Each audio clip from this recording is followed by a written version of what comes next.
tangga.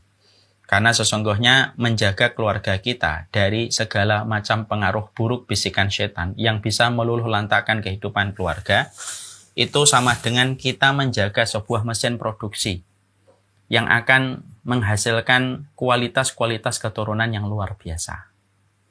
Karena keluarga itu kalau boleh kita ibaratkan mesin produksi. Dari mesin produksi bernama keluarga lahirlah pahlawan-pahlawan Islam. Lahirlah orang-orang yang luar biasa. Makanya keluarga yang harmonis yang disebut di dalam Quran dengan kata qurrata ayun adalah keluarga yang menghasilkan keturunan yang lebih berkualitas daripada keluarga yang broken home. Karena kondisi keluarga yang qurrata ayun itu akan mampu menjadikan waja'alna lil muttaqina imama. Masih ingatkan surat Al-Furqan 74 yang saya sampaikan pada pertemuan kita yang terakhir. Allah menyampaikan doa yang Allah cintai dari seorang hamba itu doa di dalam surat Al-Furqan 74. Sampai Allah abadikan di dalam Quran. Rabbana hablana min azwajina wa dzurriyyatina qurrata a'yun waj'alna lil muttaqina imama. Di dalam surat Al-Furqan 74 ini ada dua permintaan. Ya Allah, jadikanlah kami bersama dengan pasangan kami dan anak-anak kami qurrata a'yun. Dan jadikanlah kami pemimpin bagi orang yang bertakwa. Dua permohonan ini seakan-akan tidak bertentangan. Salah, dua permohonan ini berkaitan erat.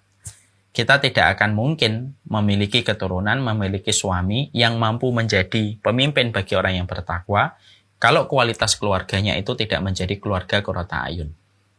Yang unik, ketika menyebutkan kata keluarga qurrata ayun yang pada permohonan yang pertama, wajah Rabbana hablana min azwajina. Sebelum menyebut keturunan, Allah meletakkan dulu kata min azwajina. Rabbana hablana min azwajina wa dzurriyyatina. Jadi dzurriyah itu keturunan, azwajina itu adalah pasangan. Artinya adalah tidak mungkin anak kita menjadi qurrata ayun kalau pasangannya tidak qurrata ayun. Ya, karena ini adalah masalah sebuah mesin peradaban yang akan menghasilkan orang-orang yang luar biasa, anak-anak kita yang taat kepada Allah itu dekat dengan keluarga yang qurrata ayun dan para ulama di dalam Islam itu mereka lahir dari keluarga qurrata ayun. Maka inilah yang menjadikan kita berkebutuhan besar. Kita ini harus menjaga mesin produksi peradaban. Karena ketika suami istri saling menjaga, saling menahan diri dari perkara-perkara yang merusak kehidupan keluarga mereka, ketika mereka menyadari bahwasanya keluarga adalah mesin produksi peradaban, maka merekalah yang akan berkesempatan besar dan mendapatkan persentase besar bagaimana mereka memiliki keturunan qurrata ayun dan bagaimana memiliki keturunan dan pasangan yang menjadi pemimpin bagi orang yang bertakwa. Masya Allah ya. Jadi kalau ada seorang istri yang menahan diri untuk tidak mengikuti perasaan, lalu dia takzim kepada suaminya, ada suami yang memberikan kesabaran kepada istrinya dan memudahkan dirinya didapatkan ridhonya, maka Masya Allah. Maka sesungguhnya mereka sedang berusaha mendapatkan keluarga qurrata ayun. Karena masalah itu bisa diselesaikan ketika sama-sama bersandar kepada keridhaan Allah yang mereka cari. Seorang suami bisa memaklumi kekurangan istri selama bukan dalam perkara besar kalau dia mengharapkan pahala di sisi Allah. Seorang istri akan menyadari dan memaklumi kekurangan dari suaminya, lalu tetap takzim dan hormat kepada suaminya ketika dia tahu bahwasanya yang dia harapkan adalah surga-surga yang akan memanggilnya kelak. Ketika suami istri mereka sudah menjadi qurrata ayun, ketika mereka paham keluarga itu ibadah dan ibadah itu tidak selalu menjanjikan kepuasan. Makanya tadi saya mengatakan di awal, berkeluarga itu tidak menjanjikan kepuasan, tetapi berkeluarga itu menjanjikan keberkahan. Makanya ketika kita memahami itu, inilah yang kemudian menjadikan kita memahami betul. Ya. Makanya karena keluarga itu merupakan mesin produksi dari sebuah peradaban besar. Jadi kalau ibu dan bapak, terutama ibu-ibu, kalau malam melihat anaknya tidur, perhatikan ibu dan mari kita mengevaluasi.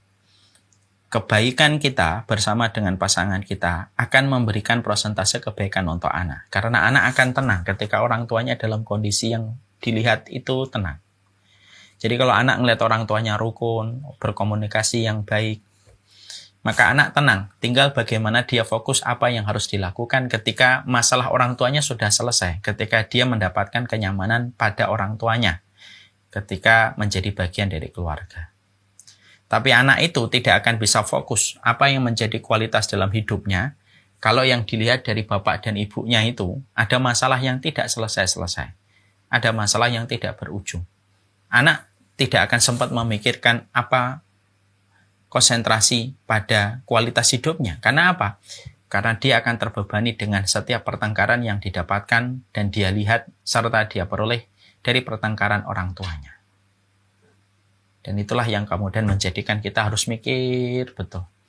Bapak, ibu, saya, istri saya ini mesin produksi peradaban. Makanya kita harus betul-betul menjaga kualitas qurrata ayun kita dulu. Sebelum anak kita harapkan menjadi qurrata ayun. Apa yang bisa dihasilkan dari anak qurrata ayun kalau orang tuanya tidak qurrata ayun? Bapak mencela istrinya, padahal dia tahu istrinya itu adalah ibu dari anaknya. Istrinya mencela bapaknya, padahal istrinya tahu bahwasanya suaminya itu adalah bapak dari anak-anaknya. Apa yang bisa dihasilkan dari keluarga yang saling mencela dan selalu mencari pembenaran dalam setiap pusaran masalah yang mereka jumpai?